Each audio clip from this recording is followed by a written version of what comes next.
Sup nerds, I'm Wes. I'm Tom. Today we're talking about the next standalone game in the Kingdom Rush universe, Elemental Uprising, which is going to be on Gamefound. Not Kickstarter. Gamefound.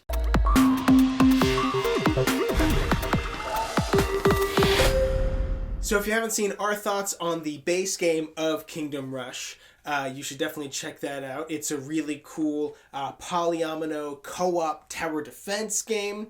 And actually, I would almost kind of recommend getting or playing the first one before you do this one, because this is a second. It's almost like there was a lot of stuff that could have been like an expansion, and they're like, you know what, let's just do another base game, so that way we can really flesh out some more of these ideas. Because imagine, like, if you had this as an expansion, you would have to swap out so many things. Yeah. You know what I mean? And actually, I think also because it is a second base game, like, they just made it such that it's like, okay, well, just all the tiles are different and everything. Like, really, yeah, they were able to change a lot more because they made it standalone, and you could justify having all new towers. There's 5 new characters that are backwards compatible. So if you have this game and the original Kingdom Rush, then you have 10 characters to play all of the scenarios with that you can mix and match from the 2 different games.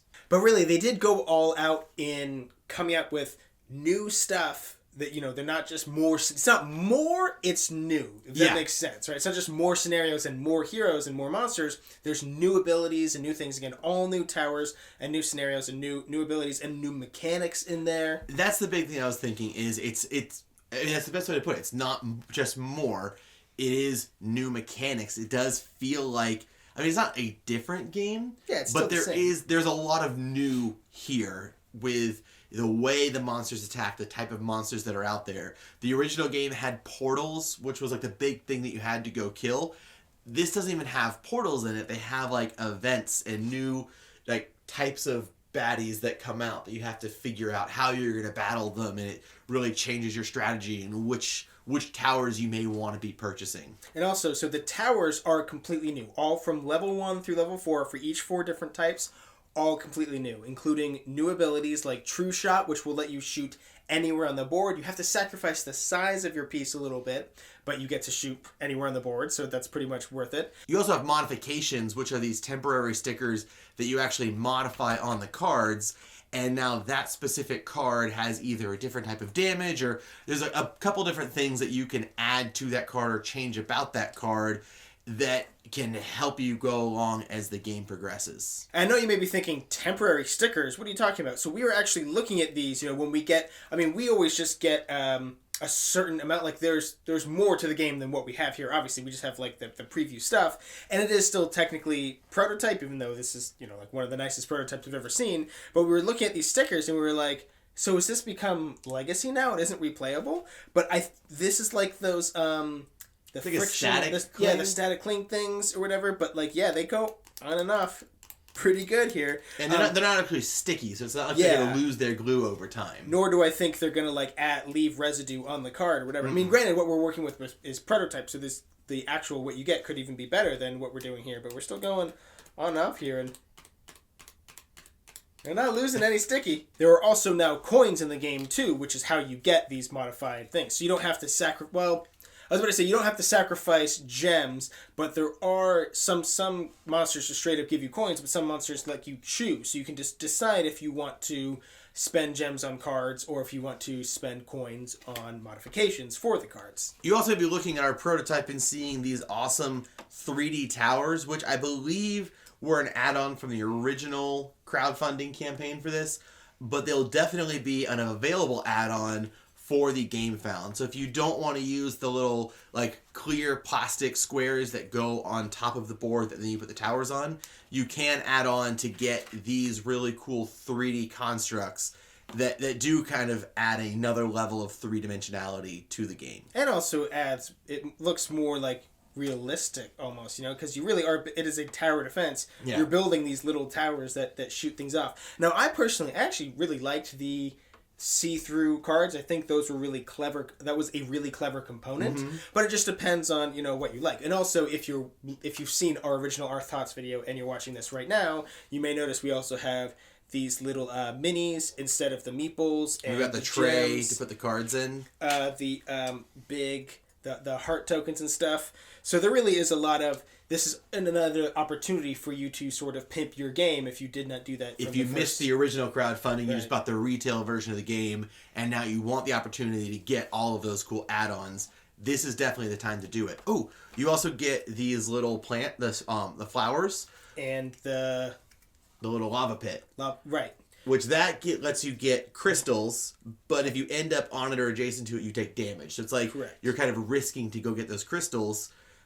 This lets you, if you enter the space, you can exhaust it to do a special ability that is dependent on the actual, not the campaign, the scenario that you're playing. And like we said before, there are all new monsters with new abilities and new heroes. In this, we only got the we only have 2 heroes here that he said are backwards compatible. But we kind of don't want to talk too much about the some of the new monsters. I mean, again, there are new abilities on the monsters that are different from things you've seen before, but even in this version, in like the rules, when we were reading the rules, it was like, now we don't necessarily want to tell you what this does until you get to that point of it. So I kind of want to keep some of this spoiler free a little bit. So in your first run through of these scenarios, there is still some like surprises where it does feel like, you know, if you are playing it as a campaign or something, you do feel like you're getting surprises as you go along. Right, and I do think...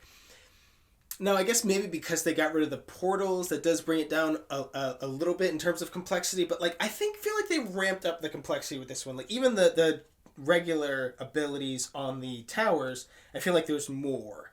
Yeah. You know? I mean, granted, I do like the fact that a lot of these towers have a lot more of that flip symbol where you can flip the token around. Right. I remember in the base game, like all the level 1s and even I think some of the level 2s, if I'm remembering correctly, you didn't get to flip the tile. So you had to orient it such that this L will fall in exactly this way.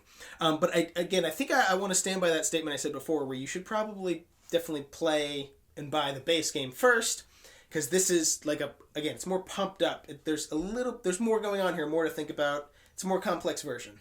Yeah, and I think that part of that is where these cards are a little bit more powerful. There's a lot more like splash damage and like do damage to multiple tiles at once with these cards. There's also some of the new stuff that you're facing on the cards. You need that extra damage. Like you need a lot more stuff. So they like ramped up both sides of the table where the heroes can do more, but the monsters are also doing a lot more. So it still has that same balance. It definitely has that same feeling of like round 1, you're killing a lot and you're kind of keeping up with it, and as the game progresses you start losing more and more control of the situation. Yeah, I mean the base game was difficult as well, but we really got our butts handed to us with this one. Yeah, we got kind of slaughtered, but I honestly enjoyed it, especially in a co-op game. I really appreciate the struggle and the challenge of the game. Really, like, you've got to fight back against the game. So if you were a fan of original Kingdom Rush, you're going to absolutely love this one. Again, we were fans of the original. If you haven't seen our thoughts on the base game, I'm going to put a link to that video in the description of this one. But again, I do think you should probably play that one first, but then this one really does ramp it up. Unless, like, you know, you're like, I don't need to play the base game first. I can handle anything. I read the rules for Vinhos once and got it no problem. Then okay. And if you are ready to just dive straight into all of this awesomeness, or if you were a backer of the original campaign or bought the retail version, I definitely recommend that you do back this game on Gamefound. If you're on YouTube, we'll have a link to the project down below, or if you're already on Gamefound, scroll back up and click whatever color button Gamefound has to back the game. It's probably not Kickstarter green. Now, the only thing that makes this game even more awesome is if you play it on your game top or tabletop. We're going to have a link in the description in our YouTube video for that as well. There's so many links and so many things to click on. Either way, you should definitely subscribe to our channel so you'll never be bored.